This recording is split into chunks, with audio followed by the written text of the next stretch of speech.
curiosity killed the cat, but satisfaction brought it back. Probably because I think having a curious and open mind and an inquiring mind is a great benefit. If you explore what interests you, often you'll find satisfaction. If you try new things and you're curious about new things, that is an asset. And it's also one of the traits of being a creative person. And obviously, I think there's a lot of merit in that. I would encourage people to stay curious because it makes life interesting and a more rewarding journey. We're here with Sarah Peterson, who is a co-author with Pat Mesiti in the book From Potential to Prosperity, and her Instagram page is Billabong Bliss Art Studio. Sarah is a creative children's coach, and she's passionate about the transformative power of art therapy. She teaches art classes and connects with kids below the surface to deal with trauma and emotional challenges. So, Sarah, glad to be speaking with you. Hi, Robert. Nice to be here. Yeah, wonderful to have you. And so this whole idea of art therapy, some people have heard of it, some people have used it, and it makes sense that it can be this tool for someone to kind of quiet the thoughts and meditate. So can you tell us about this whole art therapy idea and what your current passion and focus is? I'm not an art therapist. I'm an art teacher, but I've done some coaching and I've used art to help children in the classroom. So I have over 25 years experience teaching children. And I found that the children, when they were dysregulated or they had some emotional trauma or things going on at home and it was playing on them, that art was a great tool to use to help them process that, because we can't process with our words when we're dysregulated. It's really hard. And so giving children another tool, which was art, just to draw or scribble on a page, just help them process. And I would find that they would settle and calm down, and then I'd be able to help them address what really was the trigger. And so I find art really beneficial for that. And I've noticed that in the art classes that I'm taking now in the community, that parents are reporting that children have grown in confidence. And I get the sense, I don't know, I don't go and interview or ask those the difficult questions, but I get the sense that some children's journey at school might be a little bit difficult. And in my art classes, I notice that they settle and they calm down and they're happy. Yesterday, I had a little boy who came in and he was not happy, I could tell. And I asked him, how was your day at school? No answer, and I went, oh, okay. I said, don't worry, we don't need to talk about it. And as we got into the art session, he became bubbly, he became enthused and had a really nice time. And I think art can do that. It just helps kids settle and it gives them something fun to look forward to. I like that a lot, that you might think that art is a way to deal with the emotions that are within you, but it can also be a way to just get yourself out of that funk. And that it's, if you're having a bad day or having a blah day, you don't always need to confront it. It can sometimes just be, well, I just need to snap out of it and change the channel and feel better. So it's nice to think that art and even just like doodling in general can just kind of become alive and it become its own kind of entity on its own. And so if we're just in that bad state or just having a bad day, then it can be difficult to put things into words or feel like, if I'm revisiting this again, I'm complaining. But if we get abstract and doodle, then that can just be yet another tool to make the day better. Yeah, that's right. And this little boy, it switched his focus. For him, he was no longer focused on the difficulties experienced at school. I don't know what they were. I get the sense that maybe he has days like that regularly. But as I said, I'm hypothesizing. But in the art class, he was enthusiastic and it switched his focus. And we were painting sulfur-crested cockatoos yesterday, and it was a very messy art lesson. We had straw blowing ink and we were using scrapers to create a background and drawing and creating and watercoloring cockatoos to layer on top of that. And he got very engrossed in that and really enjoyed the process. And I think just doing a creative process helps you process a lot of emotions, which is very beneficial, especially for children, because we don't often have the words or the language for what we might be feeling. And he was able to process his day, I think, because he left much happier than when he arrived, and he had a really nice artwork to boot, which is good. Yeah, and sometimes, sometimes it's a good reminder just to give ourselves in general that if we're having that bad day and we think about, well, what puts me in a better mood? Like, sometimes for me, like I'll go out and I'll do some driving or I'll do some walking, or some people go to the gym, and sometimes you just tell yourself, I'm not feeling too great, not feeling too well, but there's this activity that I know when I come out of it, when I go to the movies and I come out of it and afterwards I feel better. And sometimes it just takes those activities to just make us feel better. And so you have these art classes. And what's sort of the structure? Do you usually say we're going to draw the cockatoos? Is it sometimes just free form? Is there a set time limit? What's the setup like? Currently, the sessions run for an hour, and I'll dive pretty much straight in. Sometimes I'll talk about an artist that might be inspiring our artwork, because I think it's good for kids to know about the artists and have a little bit of art history. And so we'll do a little bit of that, but maybe 5 minutes, because depending on the age of the children, I go by their concentration span. So we'll do a very quick dive into that on occasion, and then we'll begin the art process. So I just get the kids starting to make, because they get restless. They're there to do something and they want to get started. I had a little 3-year-old join the class a while ago, and she'd run into the room and touch all the materials because she was just excited to begin. The older children are a little bit more restrained, but their first question out of their mouth is, what are we doing? What are we making? And so they just want to get started. So I'll just guide and instruct them through the process as the lesson progresses, and let the children make. I'm hoping in the future to give them enough skills so that I can give them the equipment and let them have their own go at creating something. I'd love to see them do that, but I haven't done that in the lessons yet, because I don't know how parents will respond to that, because they're paying for a lesson. And so my thought is they probably want an outcome that they can take home and put on the fridge, or whatever they do with the children's art when they go home. But ideally I would like that, because I'd like to, like, for example, the scraper art, it's great to create quick backgrounds and you can get a lot of different effects. I'd love the children to experiment and explore with that, and then paint on top and layer and use those techniques to come up with their own compositions. But we haven't done that. I usually just guide them through a process with the purpose of teaching some techniques, and if it's connected to an artist, sharing that. So that's how the art lessons currently look. Okay, so you have something that's working, but you're looking into in the future possibly changing up the system. And do you ever think about this idea of structured fun? Because you're making me think back to when I was a kid. I used to kind of think in black and white terms. I used to think, well, if I'm at school, if I'm learning, if I'm working, that's not fun. And then if I'm on the playground with complete chaos, I would think to myself, that is fun. But there's definitely some room for overlap and for having some kind of sense of accomplishment, right? Like if you think like, well, if there's just chaos out in the yard and the field and we're just kicking a ball around, that's okay. But if we like learn the rules, if we kind of work towards a goal, if we play a sport, then there's like some other heightened level of like fulfillment and satisfaction. And so when art comes along, the kids are learning, they're learning about history, learning the techniques, and it might be frustrating at first to have to sit there and learn like the tools and these techniques, but then it seems like at the end, once they create something, there is fun plus something has been created. So do these sorts of thoughts ever cross your mind, Sarah, just as far as there's kind of unstructured fun, which is okay but limited, but then structured fun, which has some greater potential?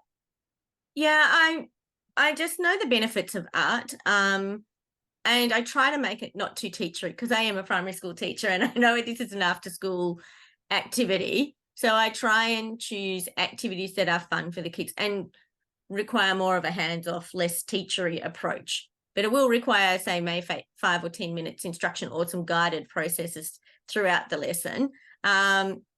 Because I know the children do want to have fun, and they're all there to create, and they're there to connect with other children. And I love seeing community blossom in the classes, and them looking forward to meeting this child that may not go to their school, may not live in their neighborhood, but they've connected with. And I think that there's a real beauty in that, especially for children who maybe they have some difficulties in the playground. I know when I was teaching, it's a big brave world out in a playground, 300 400 children let loose at the same time can feel very overwhelming for some children. And to be in a more structured environment like an art classroom, they can foster connections with children they might not necessarily meet in their day-to-day and form friendships, which I've noticed is happening. And they have their own little community, and they begin to chat and engage, and there's a happy buzz. And I think that's a very positive outcome, a side benefit of doing the art classes.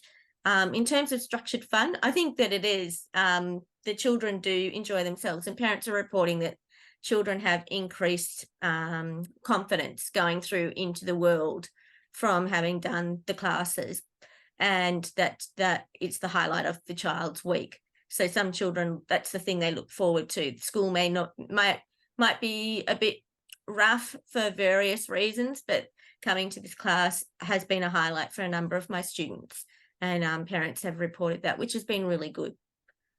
Wonderful. And would you say that this lesson here about being social is something important for us adults? Because it's easy for someone to even hear what you're saying today and say, okay, art, doodling, I should look into doing that alone. Or someone might say, well, I need to get in better shape. I'll go to the gym alone versus going to like a yoga class or a spin class. But what I like about what you've described about these art classes is it's not just a one-on-one thing, it's a group thing. So these kids can forge these relationships. And do you have any thoughts on that? Just how it's important to have that social connection, the social circle, so that way we don't feel so alone? Yeah, I think it's really important. And I know that I haven't finished reading a book. I've begun reading on the impact of art on the brain, but I know they were talking about that it's more powerful, the effects of art, when it's done in a social setting.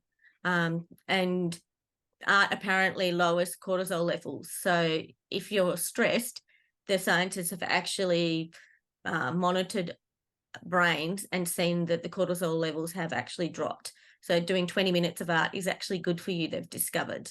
And even more so when done in a social setting, it seems to amplify the benefits. So I've noticed that in the classroom. I've noticed children building connections throughout the term, and I've noticed them growing in confidence and, needing mum to be present in the classroom with them to begin with, because they're feeling really shy and unsure, to see mum and coming in and sitting down and getting started and chatting to the other children at the table. And that's been really encouraging to see. And I just know that it does that every time, really. Yeah. Wonderful. And I can tell that you care about the kids, right? There's some of those teachers that you come across in life where they just care about like the paycheck, and they just show up and they're all about the rules. And then there are those teachers like you seem, where they're focused on the kids and they want to do whatever they can to help the kids. And that might mean giving different kids more attention or changing up their curriculum. And so in all of your teaching adventures, do you think there is anything that needs any kind of focus? Like, are the kids these days stuck with like their emotional intelligence or their attention span, or just where do you think the kids these days need help?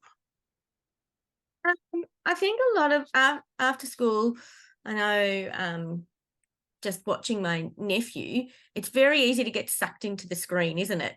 So whether that be TV, on mum or dad's phone, scrolling, playing games, and that is a way, it kind of numbs the brain in my mind. And I think that it's good to get engaged, and I think that that can be a bit of a distraction to get sucked into a virtual world as opposed to the real physical world. and because I like art and I'm passionate about teaching children, I know that there's a lot to be said that with the neural pathways and the way the brain is wired, that you can remember things more if you actually physically write. And I think when children are doing art, they're actually using, it's a physical process as well as a cognitive one. And I think there are a lot of benefits to that. It's like handwriting. I've seen that deteriorate over the years because children are more used to doing digital things. They're far better at it than I am. I get frustrated and the children will go, it's just you just do this. But I think that they need the fine motor skills that are developed through doing art. And I think they need the social connectedness. And I think, it creates persistence and problem solving. Like something doesn't always go the way you would like it in art. You might get a blob of paint, and sometimes children will be very enthusiastic if we do a splattering activity and get very lost in the moment and forget that they've got someone sitting right beside them and their paint is going on the other person's page, which may not be appreciated. It's having to negotiate and problem solve and process those sorts of things is very helpful. And I find that sometimes some certain students, not every child, but some students are easily triggered, and having some other processes to help them regulate is beneficial. Yeah, to calm down, to breathe, to see another person's perspective. And I guess I've just used art. Art has always been the go-to for me to do that because it does center a child. It helps them to problem solve, and it helps them just take a step away from a problem. And I think children need those skills. I agree. It comes back to meditation, right? That when someone uses art or uses prayer or reads a book, it's all just kind of this bubble of meditation of just thinking about your thoughts differently and kind of taking a break from the repeat loop thoughts that you're currently in. And there's something to be said here about just that, those fine motor skills. And I think you and I are on the same page here, because just this week I kind of got back to writing things down and even like doodling on the side of my paper here, even though I could write it on the phone and it could like sync to the cloud and check off my to-do list and all those things. And even though it may sometimes feel repetitive to go and like write and doodle something down on a page, but I feel like when I'm stuck on my goals or I just feel like I can't think clearly, then there's something to what you're saying here of just like using those fine motor skills and using your handwriting and getting it written down and escaping the screen whenever possible. That way the screen becomes a tool that we can use, but not a tool that in itself uses us. So these are all very good, helpful reminders just about how to better deal with our thoughts, emotions, feelings, and just how to be better people and sometimes even learn from kids. And so in your various teaching experiences and adventures, is there anything that has surprised you? Like you're talking a moment about just when the unexpected happens, but have you ever had like some kind of a revelation or aha, either with this art teaching or with the student teaching? I can't really think of a story. I probably my most confronting experience as a teacher, and I think we touched on it in the book, was the day that a student of mine chose to pick up a pair of scissors to gain attention and threaten another child in my classroom. And I'd never had anything like that happen before, and having to deal with that was an interesting exercise. I remember having to just be very calm and get him to settle. And I did actually get out his sketchbook because he often had moments, and redirected him to that for a while. And yeah, I don't know. I just know that art works. I've had other students who, when you've lost your cool and there's some shame with that and you feel embarrassed, especially in a classroom. There's like a whole lot of people have just witnessed that. They're going to go home and tell mum and dad. I think having the art in those moments helps that child process those emotions, and it takes the focus off them and allows them, I suppose, even the respect of being able to calm down, you know. And so I've had a number of children chuck a few wobblies, as I would call them, when they've gotten a little dysregulated in the classroom, and being able to give them just some paper and a pencil just to calm down has been helpful, because that's more socially acceptable, isn't it, than losing your custard and having an emotional meltdown, and being triggered by the person next to you that said or looked at you the wrong way, and you've personalized or understood it in a way that's made you feel very upset and you've reacted. Often children will do that deliberately because they love to see their reaction too. And explaining that to those children is helpful so that they can recognize that as well. But yeah, I've had lots of moments in the classroom where things like that have happened, or children have come in and they're just not ready to learn. They've been upset. Things have happened in their world beyond their control, and they don't know how to process. And so to come and sit down and start schoolwork straight away like everything's a-okay, and it's not, has been, you know, challenging. And I have seen the beauty of being able to just give them a gift of a piece of paper and a pencil, as simple as that, and it can make all the difference in the world. Even better if you can give them some glitter and some, not for us because cleanup's not fun, but some glue and some textures, and it makes them feel seen and heard and valued. And I think that's part of the process too. For me, it's seeing the person or the child and valuing them rather than necessarily seeing the behavior, because everybody wants to focus on that. And yeah, that's not cool, not suggesting that it is, but being able to honor the person, I guess, and using art helps to do that. And that's why I probably have always gone to it, because I think it's less confrontational and it allows the person to be just where they're at. And I think, yeah, I just think there is a lot of value in that, and it helps them problem solve in a way that perhaps they weren't able to access in that moment.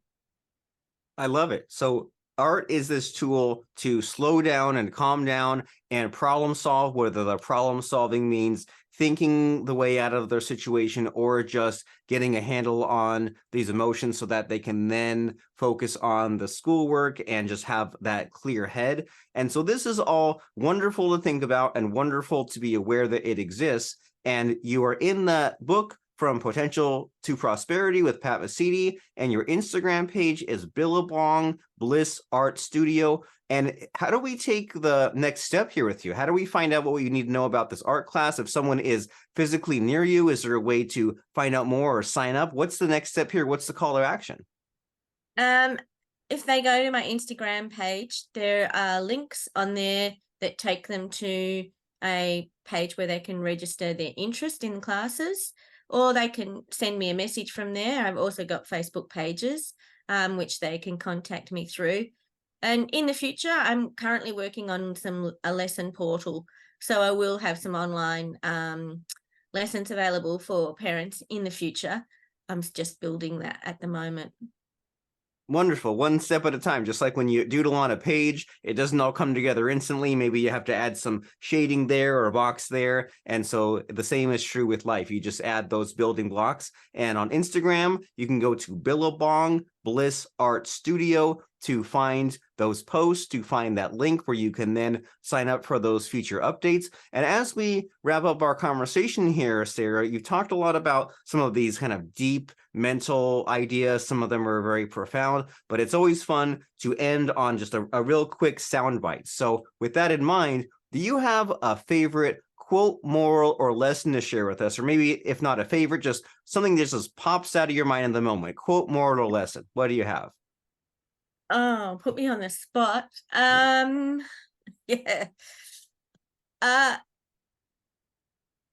love to say no, because I do feel very put on the spot.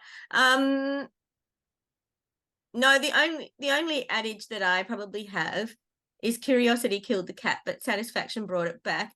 Probably because I think having a curious and open mind and an inquiring mind is a great benefit, and that if you explore what interests you, often you'll find satisfaction. And if you try new things and you're curious about new things, that is an asset, and it's also one of the traits of being a creative person. And obviously, I think there's a lot of merit in that. So I would encourage people to stay curious, because it makes life interesting and a more rewarding journey. I agree completely. Curiosity is undervalued, so we should all be tapping into that childlike curiosity so that way we can just break out of the norm and not go through all the day-to-day drudgery, because as an adult that's no fun. As a kid it seemed like life was so varied and different and exciting, and we can get that back as long as we embrace that curiosity. And the next step to embracing your own curiosity and what art can do for you is step number 1. Check out From Potential to Prosperity with Sarah Peterson and Pat Mesiti. And step number 2, go to Billabong Bliss Art Studio and follow Sarah on Instagram. That way you can see what she's up to and check out everything else she has going on. So Sarah, super wonderful talking to you. I really appreciate you, and thanks for stopping by. Thank you.